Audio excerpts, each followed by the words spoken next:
अस्सलाम वालेकुम स्टूडेंट्स। मैंने एक व्हाट्सएप ग्रुप बनाया हुआ है with the name of semester 4 years law. ठीक है, तो जो भी स्टूडेंट जो सेमेस्टर का है वो इस ग्रुप को ज्वाइन कर सकता है। ठीक है, इस ग्रुप का लिंक वीडियो के साथ नीचे ही डिस्क्रिप्शन में मिल जाएगा। ठीक है, अब ये ग्रुप क्यों इंपॉर्टेंट है, इसमें क्या खासियत है? पहली बात तो ये है कि इस ग्रुप में ये सिखाया जाता है कि आपको एग्ज़ाम का क्या पैटर्न आएगा, एग्ज़ाम का पेपर कैसे अटैम्प्ट करना है, किस तरह के क्वेश्चन पेपर में आ सकते हैं, अगर एमसीक्यूज़ आ गए तो एमसीक्यूज़ किस तरह के पूछे जा सकते हैं। उसके अलावा जो भी इंपॉर्टेंट चीज़ें हैं वो इस ग्रुप में सिखाई जाती हैं। यहाँ पे आप देखें कि मैं वीडियो के अंदर जो हेडिंग्स मौजूद होती हैं, मैंने उन हेडिंग्स को यहाँ पे देखें ग्रुप में शेयर किया होता है। तो ज़ाहिर ही बात है, जो स्टूडेंट्स मेरी वीडियोस देखते हैं उनको ज़रूरत होती है हेडिंग्स की, तो मेरे ग्रुप को अगर वो ज्वाइन करेंगे तो उनको हेडिंग मिल जाएगी। फिर यहाँ पर आप देखते जाइएगा कि मैंने कितनी इंपॉर्टेंट इन्फॉर्मेशन यहाँ भेज रखी है कि जिन स्टूडेंट ने मिड टर्म की तैयारी करी, ज़ाहिर ही बात है मेरे ग्रुप से ही करी थी, मैंने अपने ग्रुप में सारी बातें पीडीएफ्स भी शेयर किए, साथ में मैंने कुछ वीडियोस लिंक्स भी शेयर कर दिए थे। यहाँ टॉप पे मैंने वीडियो लिंक्स भी भेज रखे हैं इनको, ताकि ये वीडियो लिंक के ज़रिए भी समझ लें कि मैंने ये पीडीएफ क्यों भेजे हैं, और पीडीएफ ग्रुप में इसलिए शेयर कर दिया ताकि उनको आसानी से डाटा मिल जाए। साथ में मैंने लिंक्स भी यूट्यूब वीडियो के भेज रखे हैं, ऑडियोज़ पे भी समझा दिया है कि इन लोगों को, इन स्टूडेंट को कैसे अपने डाटे को रिवाइज़ करना है। और अल्हम्दुलिल्लाह जिन स्टूडेंट ने मिड टर्म की तैयारी मेरे साथ करी है उनके पूरे नंबर आए हैं अपने मिड टर्म के पेपर में। एक स्टूडेंट के सिर्फ एक नंबर कम थे पेपर में। अल्हम्दुलिल्लाह सारों का एक अच्छा रिजल्ट निकला है मिड टर्म का। इंशाल्लाह फाइनल की भी तैयारी मैंने इस पर स्टार्टअप करा दी है। जो भी स्टूडेंट इसको ज्वाइन करना चाहता है वो लिंक को ज्वाइन कर ले। इंशाल्लाह बाकी स्टूडेंट्स के साथ साथ आप लोगों को भी तैयारी करा दी जाएगी। अब आप टॉपिक को हम स्टार्ट करते हैं। Welcome two levels academy Islamabad. Unit 2 के अंदर हमारे पास कैबिनेट मिशन आ जाता है। 1946 में ये हुआ था।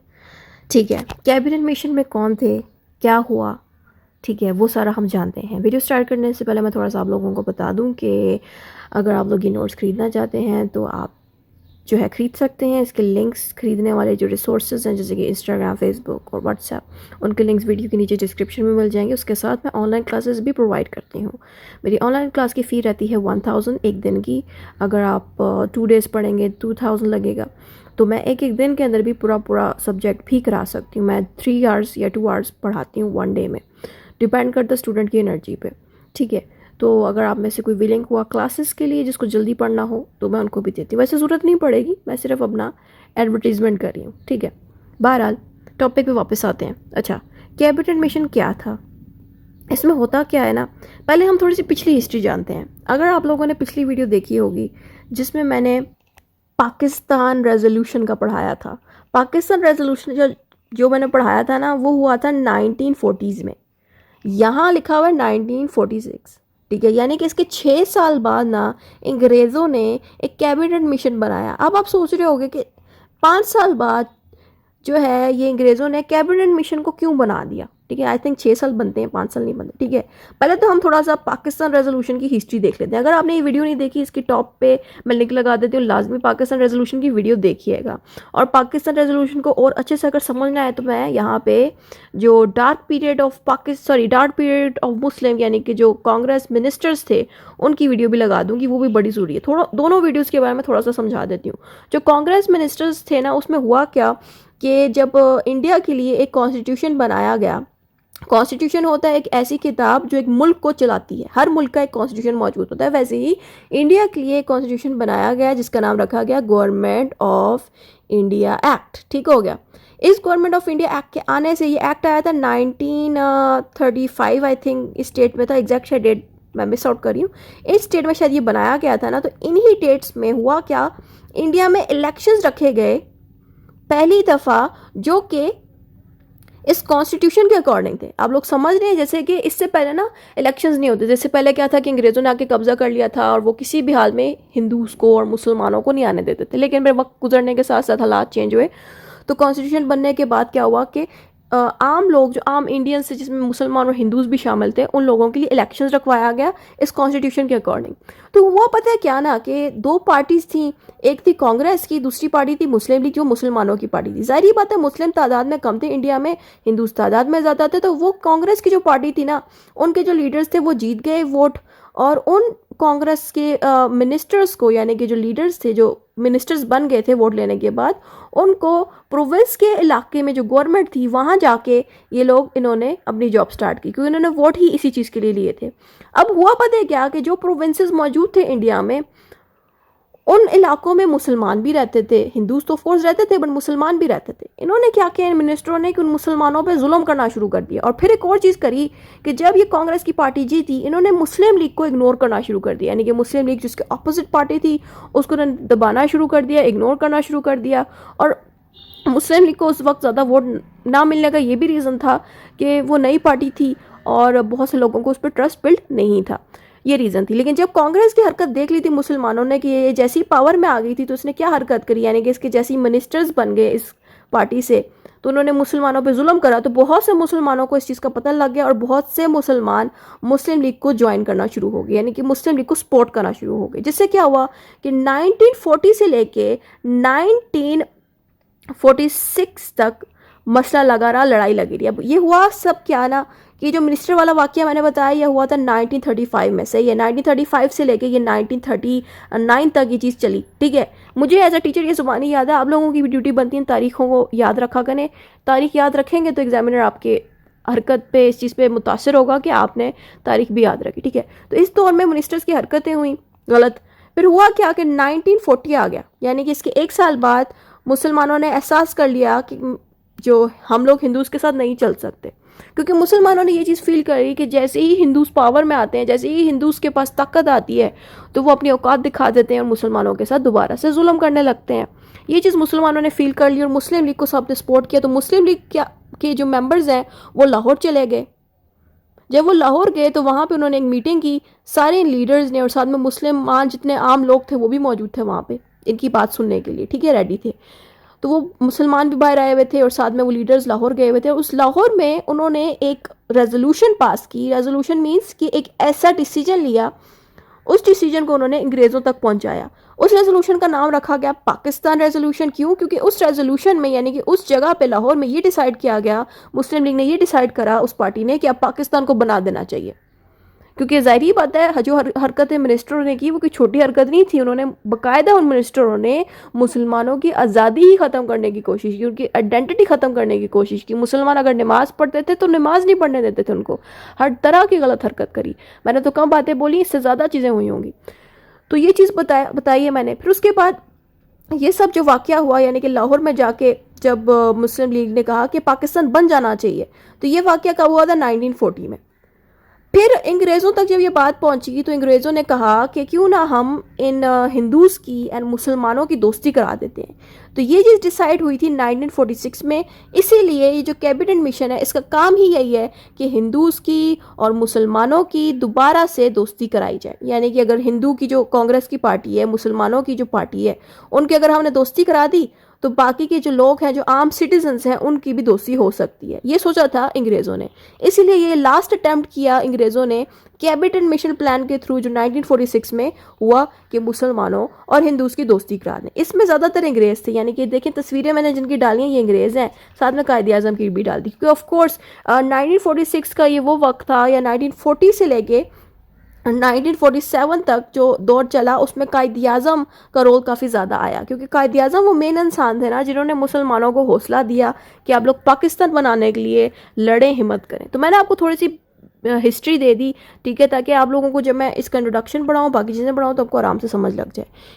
तो याद रखें, इस टॉपिक में अगर आप पोजीशन लेना चाहते हैं, अच्छे नंबर लाना चाहते हैं, तो इस टॉपिक के साथ लाजमी आप पाकिस्तान रेजोल्यूशन का टॉपिक जो 1940 वाला है वो लाजमी दें। साथ में इस टॉपिक के अंदर कांग्रेस मिनिस्टर वाला टॉपिक भी डालें, ताकि एग्जामिनर मुतासिर हो कि आपको इतना कुछ आता है। ठीक है, इसके अंदर वो चीज़ें भी डाल दें। ठीक है, इंट्रोडक्शन जब आप स्टार्ट करें तो आपने बताना है कि cabinet mission plan was a proposal by the British government to solve the political problem of India and avoid the partition. यानी कि ये कैबिनेट मिशन प्लान का मकसद सिर्फ यही था। ये किसने बनाया? ब्रिटिश की गवर्नमेंट ने बनाया, ब्रिटिश लोगों ने बनाया। इसलिए बनाया ताकि पॉलिटिकल प्रॉब्लम इंडियन लोगों की सॉल्व हो सके। यानी कि जो कांग्रेस की पार्टी है और जो मुस्लिम लीग की पार्टी है आपस में एक दूसरे के साथ नहीं चल रही, इसीलिए मुसलमान पाकिस्तान बनाने की डिमांड करें। इससे क्या नुकसान होगा कि इंडिया टुकड़ों में बट जाएगा, आधा हिस्सा पाकिस्तान को चला जाएगा। इसको पार्टीशन कहते हैं। तो पार्टीशन को रोकने के लिए अंग्रेज़ों ने क्या करा कि कैबिनेट मिशन प्लान बनाया ताकि इन दोनों पार्टीज के बीच सुलह हो जाए। It was sent by a group of British leaders called the Cabinet Mission, led by the Lord Patrick Lawrence। अच्छा, अब यहाँ पे बताया गया ना कि इन जो कांग्रेस के पार्टी थी और जो मुस्लिम लीग की पार्टी थी, इन दोनों का मसला सॉल्व करने के लिए ना अंग्रेज़ों ने अपने कुछ बंदे भेजे थे इनके पास, ठीक है।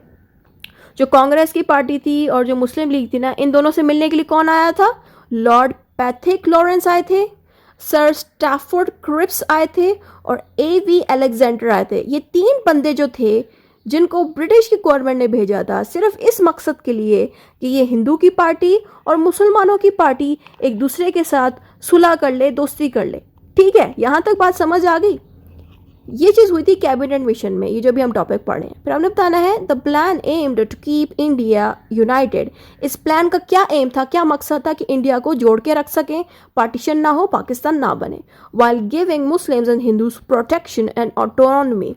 और इस कैबिनेट मिशन का ये मकसद था कि एक तो इंडिया अलग ना हो, यानी कि टुकड़ों में ना बटे, और साथ में मुसलमान और हिंदूज को प्रोटेक्शन मिल सके और पावर्स बराबर की मिल सके। ये चीज़ हुई थी, सही हो गया। फिर हम नेक्स्ट हेडिंग पे आएंगे, वो होगा मीनिंग एंड डेफिनेशन। मीनिंग में आपने सबसे पहले तो प्लान का मतलब बताना है। प्लान का मतलब होता है मीनिंग में एक प्रपोजल जो कि एक ऑफिशियल अदारा बनाता है कोई प्रॉब्लम सॉल्व करने के लिए। इसको प्लानिंग कहते हैं। बड़ा आसान लफ्ज़ है, इसको आसान तरीके से भी बता सकते हैं कि प्लान का मतलब है कोई चीज़ हासिल करना, या प्लान का मतलब है किसी गोल को पूरा करना। ठीक है, बहुत बेसिक सा मतलब है, वो आपने दे देना है। कैबिनेट मिशन प्लान फिर आपने जब एक्सप्लेन करना है तो उस पर लिखना है कि एक ऐसा प्रपोजल जो कि 1946 में आया फेडरल इंडिया से, यानी कि फेडरल इंडिया यानी कि जो मेन गवर्नमेंट है उसको फेडरल गवर्नमेंट हम कहते हैं, जो कि सेंट्रल गवर्नमेंट भी होती है, यानी कि मेन गवर्नमेंट है। वहाँ पे कौन बैठता है? ब्रिटिश बैठता है। जाहिर ही बात है, ब्रिटिश लोगों ने कब्जा करा हुआ इंडिया में, तो इन्होंने ही मेन गवर्नमेंट में ही बैठना था। तो यहाँ पे जो अंग्रेज थे ना, जो फेडरल इंडिया की गवर्नमेंट में बैठे होते थे, इन्होंने ही इस कैबिनेट मिशन प्लान को इजाद करा 1946 के अंदर। ठीक है, इस प्लान का मकसद ये था कि जो हिंदूज थे और जो मुसलमान थे उनको बराबर की पावर्स मिल जाए और बराबर की प्रोटेक्शन मिल जाए और आपस में लड़ना बंद कर दें। डेफिनेशन आप देंगे कैबिनेट मिशन प्लान की, इसमें बताना the cabinet mission plan was a British proposal to form a united India federation. इसका मतलब ये है कि कैबिनेट मिशन प्लान एक ऐसा प्लान था, एक ऐसा प्रपोजल था ताकि इंडिया को जोड़ कर रखा जा सके और जो प्रोविंसेस की पावर्स हैं वो वैसे ही रहें, लेकिन मुसलमानों को और हिंदूज़ को प्रोटेक्शन मिल सके, कोई एक दूसरे को दबाए ना, और माइनॉरिटीज़ को भी सेफ किया जा सके। यानी कि मुसलमान अगर तादाद में कम है, जिनको माइनॉरिटीज़ कहते हैं, जब भी कोई लोग तादाद में कम हो वो माइनॉरिटीज़ होते हैं, तादाद में ज़्यादा हो उनको हम मेजॉरिटीज़ कहते हैं। वैसे ही मुसलमान अगर तादाद में कम है तो हम उनको किसी तरह रोक दें, प्रिवेंट कर दें कि वो पाकिस्तान ना बना सकें। ये इस प्लान का, ये इस कैबिनेट मिशन का मकसद था कि पाकिस्तान किसी भी हाल में ना बने। ठीक है, ताकि लड़ाई हल हो जाए। बैकग्राउंड थोड़ा सा आपने देना है कि क्या रीज़न बनी जिस वजह से ये कैबिनेट मिशन प्लान इजाद हुआ। तो वही चीज़ है जो मैंने इस वीडियो के स्टार्ट पे बता दी थी कि जो कांग्रेस मिनिस्टर्स थे उन्होंने अच्छा सलूक नहीं करा और वगैरह वगैरह जो सारी बातें थी वो सारी की सारी ना आपने उठा के यहाँ लिख दी। यहाँ मैंने देखी कांग्रेस मिनिस्टर की सिर्फ एक लाइन दे रखी है अपने आसानी के लिए, क्योंकि ऑफकोर्स मैं इतना लंबा दोबारा से तो नहीं पढ़ा सकती ना, क्योंकि ऑलरेडी मैंने वो उस वीडियो में समझाया हुआ है इसके बारे में। तो प्लीज़ वो वीडियो देख लीजिएगा जिसमें मैंने बहुत ही तफसील से कांग्रेस मिनिस्टर एक्सप्लेन करा, तो वो भी आप तफसील से इस पर देंगे, बड़े अच्छे मार्क्स आएंगे। ठीक है, बैकग्राउंड जब आप देंगे तो हमने बताना है कि जो मुस्लिम लीग की पार्टी थी ना, उसने डिमांड रख दी पाकिस्तान बनाने की, कि एक सेपरेट कंट्री मिले मुसलमानों को जहाँ पे वो आज़ादी से रहें। ये डिमांड कहाँ से मांगी गई? ये डिमांड मांगी गई थी पाकिस्तान रेजोल्यूशन में 1940 में, जो कि मैं ऊपर से ही शुरू में ही बता चुकी थी। फिर आपने ये बताया कि जब कांग्रेस मिनिस्टर का दौर आया था 1937 से लेकर 1939 तक, उस वक्त क्या हुआ कि मुसलमानों का जो ट्रस्ट था कांग्रेस की पार्टी से वो उतर चुका था, ख़त्म हो चुका था, क्योंकि कांग्रेस में सारे हिंदूज लीडर्स थे, तो उन्होंने मुसलमानों को हरगिज़ सपोर्ट नहीं करा, क्योंकि ये वो वक्त था ना जिसमें मुसलमानों का बड़ा डार्क पीरियड चल रहा था। यानी कि मुसलमान बहुत ज़्यादा जुल्म से गुजर रहे थे उन मिनिस्टरों की वजह से। ठीक है, कौन से मिनिस्टर? जो कांग्रेस की पार्टी के मिनिस्टर्स हैं। तो ये चीज़ हुई जो कि ऑलरेडी मैं पढ़ा चुकी हूँ। देख रहे हैं ना, आपके पिछले चैप्टर्स अगर आते हो तो अपने आप आने वाले चैप्टर्स भी कितने अच्छे से हो जाते हैं हल। ठीक है, फिर आता है British concern. Britain wanted a peaceful transfer of power after world war II। और जो अंग्रेज हैं वो ये चाहते थे कि एक दफ़ा वर्ल्ड वॉर II हो जाए। अच्छा, वर्ल्ड वॉर II मेरे से रह गया। मैं आपको बताना ये चाह रही थी ना कि जब कांग्रेस मिनिस्टर्स का दौर आया, जिन्होंने जब ये मिनिस्टर्स बने थे 1935 से लेकर 1939 तक, उस वक्त मिनिस्टरों ने जुल्म करना शुरू कर दिया। ठीक है, फिर आ गया 1940 का साल।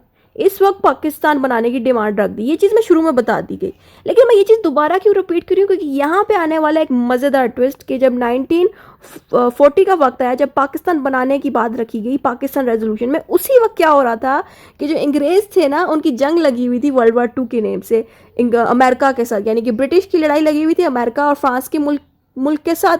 तो ये बेचारे ऑलरेडी जंग पे लड़ रहे थे, तो इनका हरगिज़ ये इरादा नहीं था कि हम जो है पाकिस्तान बनने दें और इस तरह की लड़ाइयाँ मज़ीद हों। बट अंग्रेज़ों पे ऑलरेडी इतना बर्डन था कि उन्होंने इनकी जो लड़ाइयाँ हुई थी मुसलमान और हिंदूज़ की इन 5 सालों में, उसको टाइम नहीं दे पाए, ठीक है। इसीलिए 1946 में आपने खुद नोट किया होगा कि 1940 में पाकिस्तान बनाने की डिमांड रखी गई और उसके कोई 6 साल बाद ही 6 से 5 साल बाद ही 1946 में ये कैबिनेट मिशन प्लान बना। क्योंकि आप देखेंगे इस पूरे टाइम पीरियड में जो अंग्रेज़ थे, जो ब्रिटिश थे, उनकी जंग ही नहीं ख़त्म हो रही थी, ठीक है, जंग पे लगे हुए थे, वो लड़ाई लगी हुई थी उनकी। फिर हमने बताना है main features of the cabinet mission plan. इसकी फीचर्स और क्वालिटीज हमने थोड़ी बतानी है। पहला पॉइंट आता है फेडरल स्ट्रक्चर का। इसमें बताना है कि India would remain a single federal country. इन्होंने कैबिनेट मिशन प्लान में ये क्वालिटीज़ बताएं कि इंडिया को हम सिंगल ही फेडरल कंट्री में रखेंगे, इसको बंटने नहीं देंगे, यानी कि पाकिस्तान में तब्दील नहीं होने देंगे, मतलब इंडिया को काट के आधा पाकिस्तान में नहीं बनने देंगे। इसलिए उन्होंने पूरे इंडिया को कहा कि ये एक फेडरल कंट्री है, एक सिंगल फेडरल कंट्री है। फिर आता है provinces would have full autonomy in many matters, और उन्होंने ये भी कह दिया कि प्रोविंसेस के इलाके जो हैं उनको पूरी गवर्नमेंट पावर्स दे दी गई हैं कि वो अपने आप को खुद चला सकें। पहले इतनी पावर्स नहीं थी, बट वक्त के साथ साथ इन प्रोविंसेस को ज़्यादा पावर्स दे दी गई हैं। क्योंकि जब मैंने पिछली हिस्ट्री पढ़ाई थी उसमें मैंने बताया था कि इन प्रोविंसेस को ज़्यादा पावर्स नहीं दी गई, बट आहिस्ता आहिस्ता आप देख रहे हैं कि कितनी ज़्यादा प्रोविंसेस को भी अब पावर्स मिल गई हैं। फिर आता है ग्रुपिंग ऑफ द प्रोविंसेस।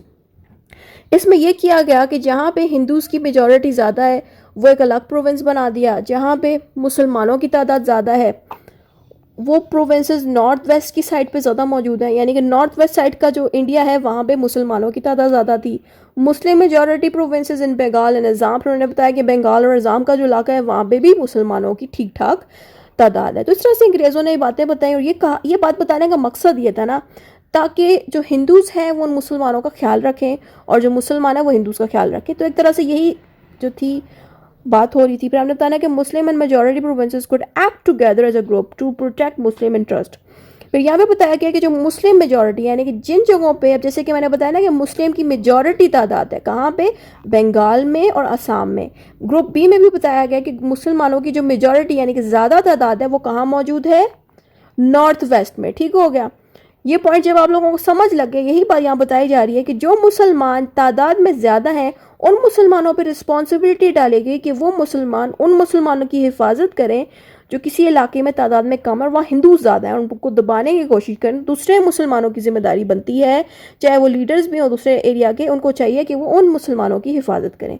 ताकि इस तरह से ना, असल में इस प्लानिंग का यही तरीका था कि किसी तरह ये हिंदू और मुसलमान अगर लड़ भी पड़े ना फ्यूचर में, तो बाकी के जो मुसलमान जो तादाद में ज़्यादा हैं, पावरफुल हैं, वो उन मस्कीन मुसलमानों को बचा सकें इस हिंदू के जुल्म से। फिर आता है central government powers. The central government would handle defence, foreign affairs and communication. फिर इन्होंने बताया कि जो सेंट्रल गवर्नमेंट है यानी कि जो मेन गवर्नमेंट होएगी वो डिफेंस की पावर्स यानी कि जो आर्मी है, मिलिट्री है, इसकी पावर्स को हम डिफेंस कहते हैं। फॉरेन अफेयर्स होती हैं वो पावर्स जो हम अंग्रेज़ों के साथ रखते हैं, यानी कि जो कॉन्टैक्ट हम अंग्रेज़ों के साथ रखते हैं, बाहर के मुल्कों के लोगों के साथ रखते हैं, वो होते हैं फॉरेन अफेयर्स। उसके साथ आता है कम्युनिकेशन, यानी कि मुल्क के लोगों के साथ कम्युनिकेशन रखना, बाहर के मुल्क के लोगों के साथ कम्युनिकेशन रखना। ये सारी पावर्स किसके पास है, ये भी सेंट्रल गवर्नमेंट के पास है। जो आप देख लें जो मेन पावर्स है बड़ी वाली, वो सेंट्रल गवर्नमेंट यानी कि मेन फेडरल गवर्नमेंट के पास होती है। अगर फेडरल गवर्नमेंट दिख जाए समझ आएगा कि वो मेन सेंट्रल गवर्नमेंट की बात करें। फिर आता है safe guards for the minorities. Minorities वो लोग होते हैं जो तादाद में कम है। अगर मेजॉरिटी यहाँ लिखा आ जाता तो इसका मतलब ये है तादाद में ज़्यादा लोग जो एक मुल्क में रह रहे हो। तो यहाँ माइनॉरिटीज़ की बात करिए, इसका मतलब है तादाद में कम लोग हैं ये।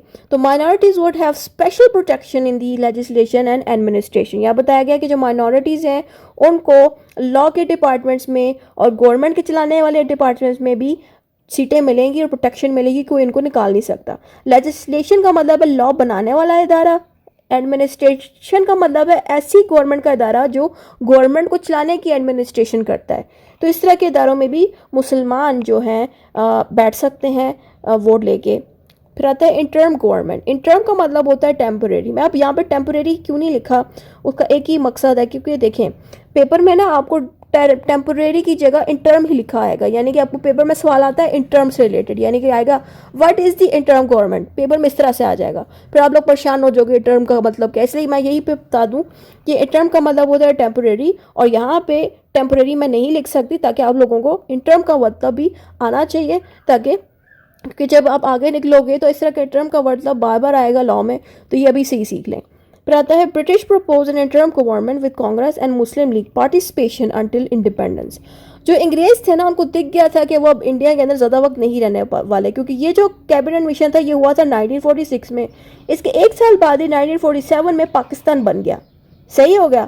तो यहीं से आप देख लें कि अंग्रेज़ों को पता लग गया था कि हिंदू एंड मुसलमानों को हम जितना मर्जी भी कॉपरेट करें इन्होंने अलग होना ही होना है, ठीक है। तो यहाँ पे आप देखें कि अंग्रेज़ों ने एक ऐसी टेम्परेरी गवर्नमेंट इजाद कर ली जिसमें उन्होंने अपने आप को शामिल नहीं करा, लेकिन कांग्रेस यानी कि हिंदूज़ की पार्टी और मुसलमानों की पार्टी को ज़्यादा पार्टिसिपेशन दे दी उस गवर्नमेंट में, जिस गवर्नमेंट में ब्रिटिश लोगों ने अपने आप को ना ही हेड रखा ना ही उसके अंदर पार्टिसिपेट कराया, क्योंकि इस गवर्नमेंट को पता था कि ये अब अंग्रेज़ यहाँ से जाने वाले हैं, सही है। क्योंकि ऑफ कोर्स मैं भी ज़्यादा वो वाले अल्फाज यूज़ नहीं कर सकती, बट इन अंग्रेज़ों को बकायदा मार पीट के भी निकाला था इन हिंदूज़ ने, क्योंकि इनकी अगर आप हिस्ट्री देखो ना नेट पे तो पूरी पूरी कहानियाँ मौजूद है जिसमें बकायदा लोगों ने इन अंग्रेज़ों को भगाने के लिए अपनी अपनी जानें भी दी हैं, हिंदूज़ ने भी मुसलमानों ने भी। तो ये सीन हुआ, तो इन अंग्रेज़ों को पता लग गया था कि ये लोग अब नहीं रह सकते। इन्होंने क्या करा कि एक ऐसी टेम्परेरी गवर्नमेंट बना दी जो आज़ादी से पहले की थी। जारी बात एक साल बाद आज़ादी हो ही जानी थी ना 1947 में, तो 1946 के अंदर इन्होंने क्या करा कि एक टेम्परेरी गवर्नमेंट बनाई जिसमें सारी पावर्स इन्होंने इंडियंस यानी कि कांग्रेस और मुसलमानों की पार्टी को दे दी। फिर आता है मुस्लिम लीग, मुस्लिम लीग रिएक्शन। अब आपने यहाँ पे मज़े की बात ये है ना कि अब ये जितनी भी बातें हुई हैं ना ये दोनों की सुलह कराने की बात करी थी, ठीक है, कि किसी तरह इनकी सुलह हो जाए, क्या पता सुलह, क्या इन अंग्रेज़ों को लग रहा था ना कि क्या पता सुलह हो जाए हमारी एक एफर्ट से। तो जो कांग्रेस की पार्टी थी वो तो हरगिज़ नहीं चाहती थी कि इंडिया बटे दो हिस्सों में, क्योंकि वो हिंदूज थे, उनको पता है कि अगर इंडिया बट गया तो फिर इस तरह आधा मुल्क पाकिस्तान को चला जाएगा, तो वो तो चाहेगी नहीं, साथ में जो अंग्रेज़ हैं वो भी नहीं चाह रहे थे। लेकिन जो मुसलमान थे ना उन्होंने हरगिज़ इस कैबिनेट मिशन को एक्सेप्ट ही नहीं किया। उन्होंने कहा भाई तुम लोग जितने मर्जी हमें ऑफर्स दे दो, अब हम नहीं एक्सेप्ट करेंगे, अभी हम एक अलग मुल्क बना के दो। ये चीज़ हुई थी, मुस्लिम लीग का रिएक्शन ऐसा था, ठीक है। तो उसमें हमने सबसे पहला पॉइंट देना है acceptance of the principles. Muslim league initially accepted the plan because it gave Muslim provincial autonomy and grouping, यानी कि मुस्लिम लीग ने ना शुरू में एक्सेप्ट कर लिया था इस प्लान को, क्योंकि मुसलमानों को ज़्यादा पावर्स मिल गई थी प्रोविंस के इलाकों में, और वो ग्रुप्स बना के भी काम कर सकते थे उन इलाकों में। और दूसरी ग्रुप्स बनाने का मकसद ये है यहाँ पे कि जो मुसलमान किसी और प्रोविंस में अगर ज़्यादा तादाद में मौजूद हैं और वहाँ का जो मिनिस्टर है कमज़ोर है, बेशक हिंदू है, क्योंकि वहाँ के जो मुसलमान है तादाद में ज़्यादा, तो वो सपोर्ट दे सकते हैं मुसलमान उन मुसलमानों को जो दूसरे इलाकों में कम तादाद में और हिंदूज उन पे डोमिनेट हो, यानी कि तकलीफ दे रहे हो वहाँ हिंदूज। तो इस तरह की चीज़ को ग्रुपिंग हम कह सकते हैं, ठीक है।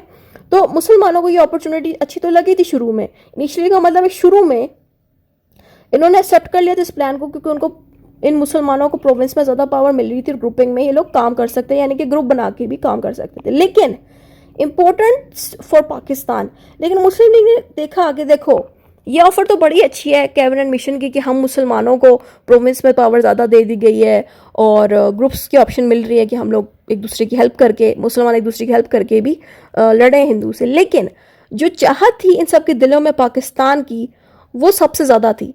तो इन्होंने यहाँ पे लिखा है कि the grouping of Muslim provinces was seen as a step towards eventual Pakistan, यानी कि जितने भी मुसलमान जो ग्रुप में एक दूसरे के साथ वर्क करने के लिए तैयार थे वो ये कह रहे थे कि हम ग्रुप में एक ही मकसद से चलेंगे एक दूसरे के साथ अगर पाकिस्तान बन जाए। यानी कि जो जितने भी मेजॉरिटी में लोग थे ना, जो एक तो लीडर्स तो खुद भी मुसलमान थे ही थे, लेकिन जो आम लोग थे, जो आम पब्लिक थी, मुस्लिम पब्लिक, उनके दिलों में पाकिस्तान इस तरह से बस गया था ना कि वो चाह के भी कैबिनेट मिशन की बात को नहीं मान रही थी। वो कह रहे थे कि ठीक है हम ग्रुप में मदद करने को तैयार है, लेकिन हम पाकिस्तान बनाने के लिए मदद करेंगे, हमें जो है हिंदूज के साथ जो है कॉपरेशन नहीं चाहिए। ये चीज़ यहाँ पे हुई। फिर आता है कांग्रेस रिएक्शन। कांग्रेस के बारे में मैंने शुरू में बता दिया था कि ये हिंदू की पार्टी है, ये हरगिज़ नहीं चाहेगी कि इंडिया बटे। तो आपने सीधा बताना है कि ये पार्शियली एक्सेप्टेड कि इन्होंने ज़्यादातर इस ऑफर को एक्सेप्ट कर दिया, ठीक है, मतलब ज़्यादातर नहीं, पार्शली, यानी कि थोड़ा बहुत इन्होंने भी एक्सेप्ट कर लिया कांग्रेस की पार्टी ने, जो हिंदूज की पार्टी है। Congress accepted the federal plan but refuse province grouping specially in Muslim majority areas. Congress ने कहा कि ठीक है, फेडरल एरिया में इनको जो पावर मिली है, यानी कि मेन गवर्नमेंट में जो पावर मिली इनको मुसलमानों को, चलो ठीक है, इस पे मान गए, लेकिन कांग्रेस इस चीज़ पे मान नहीं रहा था कि प्रोविंस के इलाकों में मुसलमानों को क्यों पावर ज़्यादा दे दी गई है।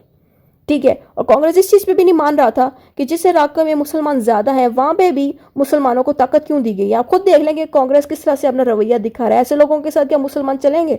फिर आता है conflict with Muslim league. Congress ने रिफ्यूज कर दिया, रिजेक्टेड दी मुस्लिम डिमांड रिएक्टिंग टेंशन। कांग्रेस ने क्या करा, मुसलमानों के इस डिमांड को, कौन से डिमांड को, पाकिस्तान बनने की डिमांड को ओपनली कांग्रेस की पार्टी ने, हिंदूज की पार्टी ने रिजेक्ट कर दिया, जिससे क्या हुआ कि मुसलमानों की जो पहले से ऑलरेडी लड़ाई लगी हुई थी कांग्रेस से, वो और बढ़ गई, क्योंकि मुसलमानों ने देखा कि एक तो अंग्रेज ने आके कैबिनेट मिशन प्लान के जरिए हम लोगों की सुलह कराई, ऊपर से इन लोगों को अकल ही नहीं आ रही हिंदूज को। तो फिर मुसलमानों ने कहा कि ठीक है, अब हम भी पाकिस्तान बनाने से हटेंगे नहीं, अभी हम पाकिस्तान बना के रहेंगे। तो इस तरह से मुसलमानों में भी आग लग गई। इंपॉर्टेंस आपने देनी है कैबिनेट मिशन प्लान की, जिसमें हमने बताना है कि कैबिनेट मिशन प्लान एक लास्ट अटैम्प्ट थी अंग्रेज़ों की कि पार्टीशन ना हो सके, इसलिए यहाँ पे आपने बताना है कि last attempt to avoid the partition, it was the final British effort to keep the India united. यानी कि इसने ये एक आखिरी एफर्ट थी कैबिनेट मिशन प्लान जिसके ज़रिए से इंडिया टूट ना सके, यानी कि अंग्रेज़ों की ये आखिरी एफर्ट थी, सबसे आखिरी, जिससे इंडिया को रोका जा सके टूटने से। फिर आता है recognition of the Muslim interest, और इस कैबिनेट मिशन प्लान ने एक चीज़ को रिकग्नाइज किया, एहसास किया कैबिनेट मिशन प्लान ने, कि जो मुसलमान हैं, बेशक वो प्रोविंस में, अगर एक प्रोविंस में ज़्यादा तादाद में है या दूसरे ग्रुप में ज़्यादा तादाद में है, कम भी है, उन सब की एक ही ख्वाहिश है कि सारे मुसलमानों की जो राइट्स हैं वो प्रोटेक्ट किए जा सके। ठीक है, strengthen the Muslim League, Muslim League become the sole representative of the Muslims in India.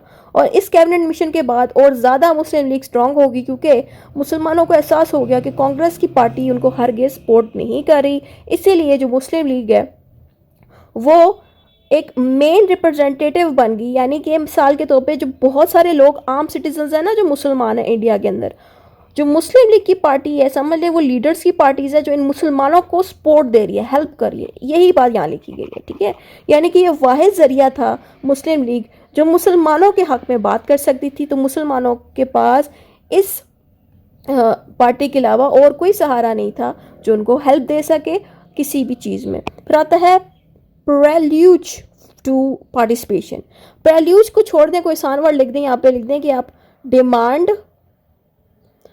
For participation. ठीक है, सॉरी पार्टीशन, यानी कि डिमांड रखी पार्टीशन की, कि ये जो प्लान था ये फेल कर गया। ऑब्वियसली जो हिंदूज हैं उन्होंने अपनी जगह से कह दिया कि हम इनके मुसलमानों के पावर्स नहीं एक्सेप्ट करते। आपको मैंने ऊपर ही बता दिया था कि जो कांग्रेस है उन्होंने जब देखा कि मुसलमान जहाँ ज़्यादा तादाद में है वहाँ पे मुसलमानों को ज़्यादा पावर दी जा रही है, गवर्नमेंट ने ये कहा, यानी कि ब्रिटिश गवर्नमेंट ने ये कहा कि जहाँ मुसलमान ज़्यादा तादाद में है वहाँ पे ऑफकोर्स ज़्यादा पावर्स मुसलमानों को मिलेगी। और ये चीज़ कांग्रेस से हजम नहीं हुई, उनको अच्छी नहीं लगी ये बात, क्योंकि वो हिंदूज थे।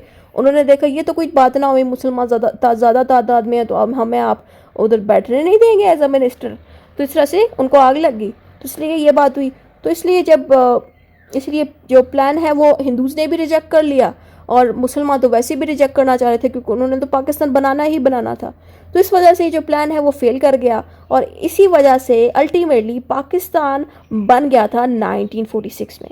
अच्छा, अब पाकिस्तान बनने से पहले भी दो और इवेंट्स हुए हैं, वो अगले चैप्टर्स में आएंगे, वो हम देखते हैं। उससे पहले कंक्लूजन आ जाता है, जो भी हमने वीडियो में पढ़ा था ऊपर वो सारा हमने 4 से 5 लाइन में कंक्लूजन में लिखना होता है। इतना ही था इस वीडियो में। खुदा हाफिज़।